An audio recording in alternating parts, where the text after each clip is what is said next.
You are listening to the Archer and Pine podcast with Morgan and Marc. Our featured creator today is Kim from Jams by Kim. And Morgan, you already had a relationship with Kim, correct? Yes. Well, actually, Kim and my mother have been friends, or they met in high school. Yeah. What? Yes. The Jersey connection. Yes. Yeah. Yes. And so I told my mom about our project, and she goes, I know someone who's perfect. And so my mother actually introduced Kim and I. And so I think Kim and I have probably spoken more in the last few weeks than she has with my mom in the last 25 years. But, we're fast friends. I love it. And I think, so see, that's interesting because, again, it kind of ties into, the world is a family these days. And Absolutely. so, even if you don't really know somebody, you kind of know somebody. And Yeah, so well, you know somebody who knows them. Yeah, 6 exactly. degrees. So, Kim, tell us your story, about your wonderful product and what your product is.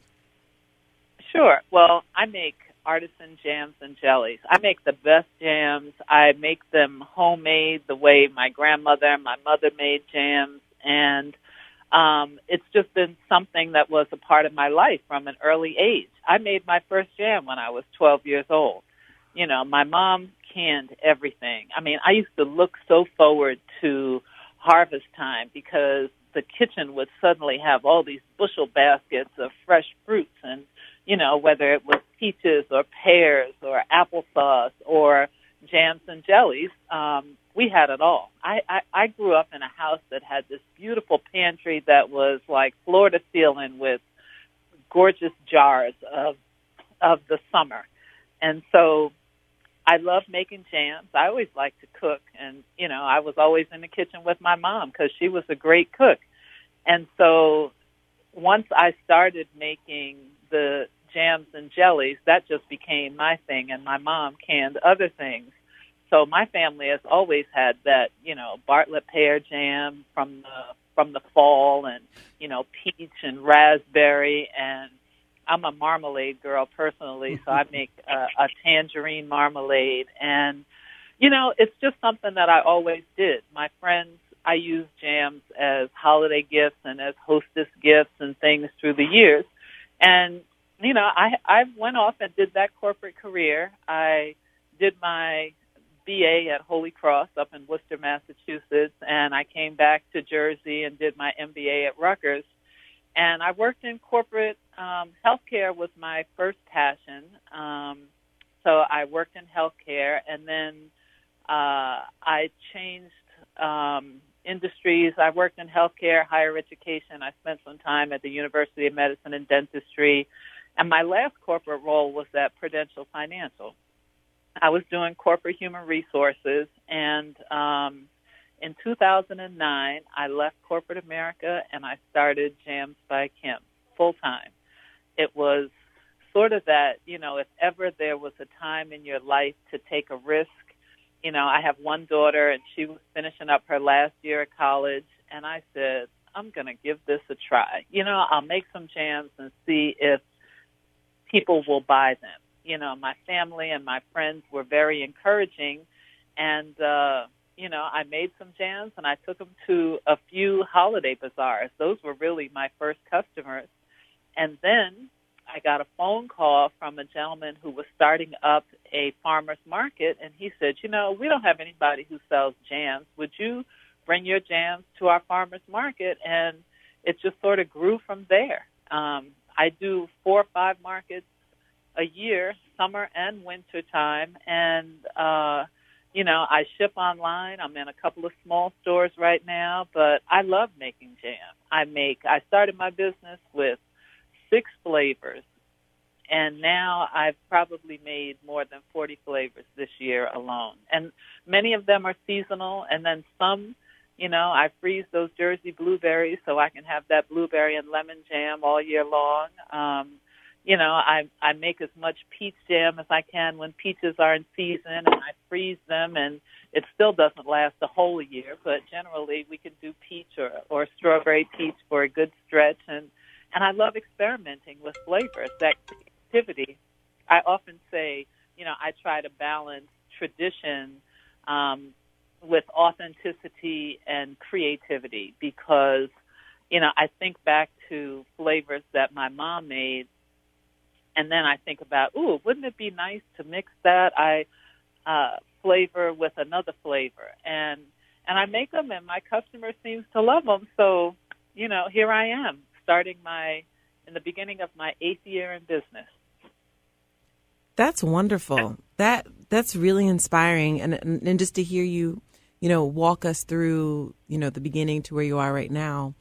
It just feels very organic in a sense that, you've been able to sort of manage the growth of it. So, from the moment where, the gentleman introduced the opportunity to sell in the farmer's market, and it just fit. And that's kind of interesting. And we talk a lot about preparedness. And so like when those opportunities arise, just being able to, jump on it like you did.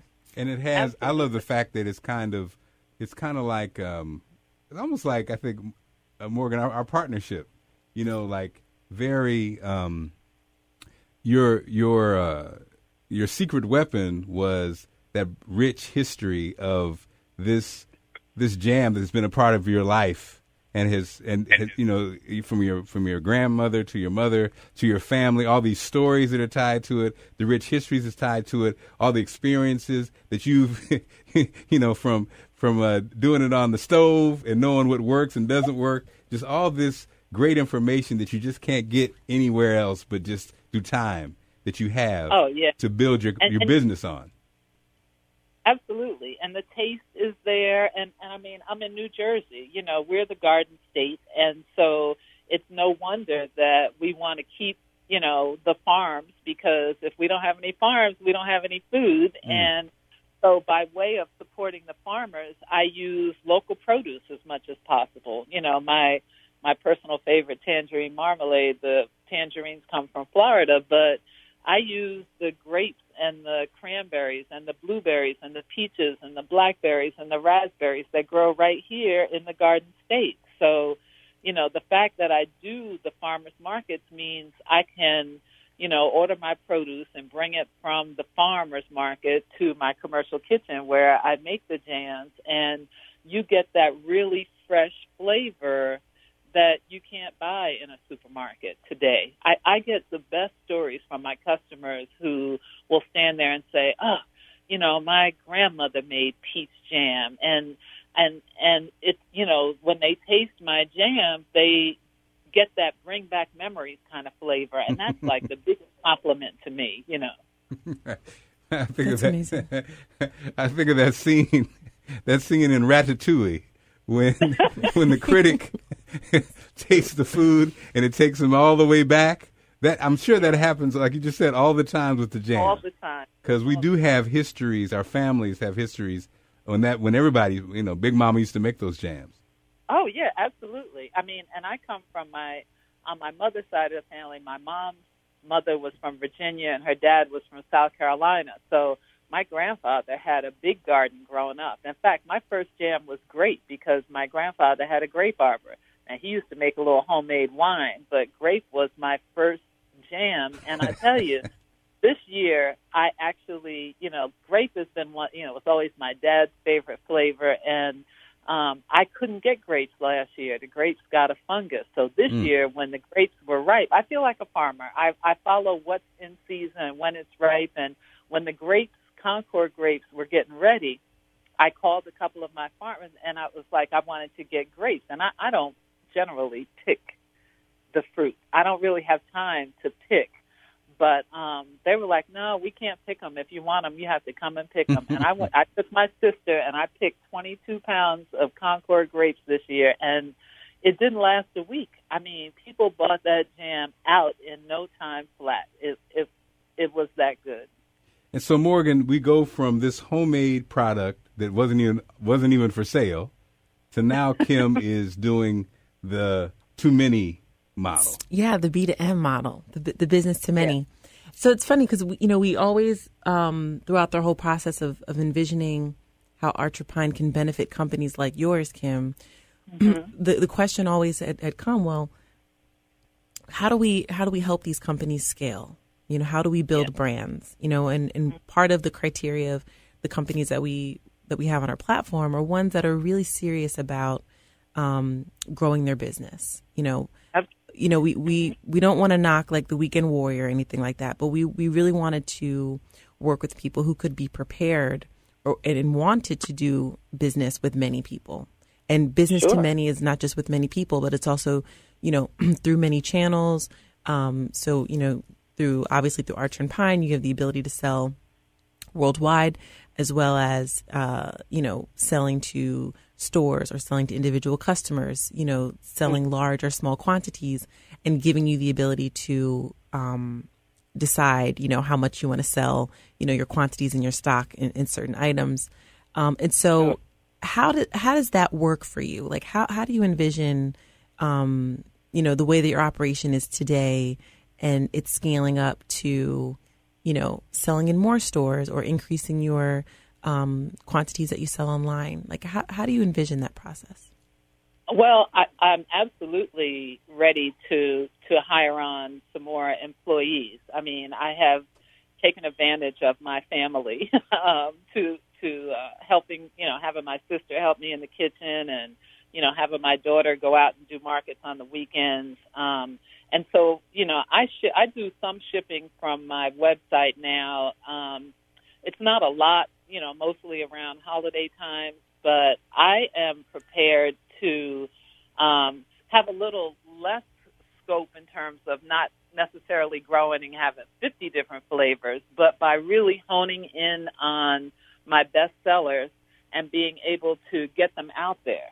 So Archer and Pine is an amazing opportunity for me because I can, seasonally adjust the flavors that will be available based on what's, currently available harvest-wise and what I can, make available and get it out there to people far and wide, just to be able to make more. Like I'd be okay with not needing to stand outside at the farmer's market as much when the volume picks up enough that I can be shipping jam all over the world. So it's a perfect growth opportunity for me in my business.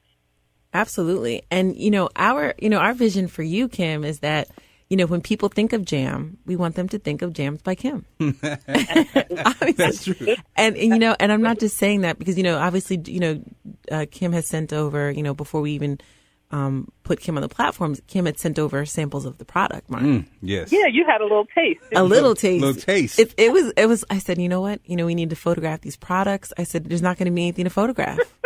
Honestly. I was like, there's not going to be anything to photograph. So, we really, really love the flavor and the richness. And, you can just taste I don't know how to you can taste, you really can taste the love. And I personally enjoy it on like croissants in the morning. I've had it also on like warm baked bread. But one other thing that you mentioned too is that the jams are also great for savory meals and dishes. Yeah, for cooking. For cooking, yeah. So maybe, one of these days we have to do a cooking session with you. We'll do a little live stream and we'll show people how, 5 different ways to jam with Kim. Absolutely. Well, Morgan, it's funny. I do jam sessions in my commercial kitchen now. So I have actually been able to show some young people how to make jam, which was an amazing experience for them and for me. I mean, I've had some Jack and Jill groups and some Girl Scout troops in just so that they can see that, jam doesn't grow in the supermarket. It really grows from fresh produce, and that's how you make it. And then I've also done that with, some book clubs, some ladies, ladies' night out. We have a little jam session here, a little wine and cheese, and we pair our different fruity and savory jams with some cheeses. And we've done some dinner parties where, I put the pepper jam on the salmon, or I put the roasted garlic and sweet onion jam on the chicken. Mm-hmm. We've made some salad dressings and, using some of the jam flavors. And people, have really had a good time. We do a lot of jam in here. Before I had the business, I used to, my book club sisters would come over and we would actually go to the local farm and pick the produce, and we'd come back to my home kitchen, and we used to call it jam school. So we would, cook up the fruit and the jam, and everybody went home with jam at the end of the day. And that was sort of the inspiration for some of the jam sessions that I do now. But I'd love to jam with you and look at some ways that we can introduce people to cooking with jams. Well, Kim, thank you for sharing your amazing story and, more importantly, your amazing product on archerpine.com. And, man, we look so forward to the success. Absolutely. And the jam-in session is a must, and we will definitely do that. Definitely. Excellent. Sounds great. Thank you, Kim. Best of luck with everything. Thank you very much. Okay. Bye-bye. Archer and Pine, circulating the black dollar since 1921. Go to archerpine.com now.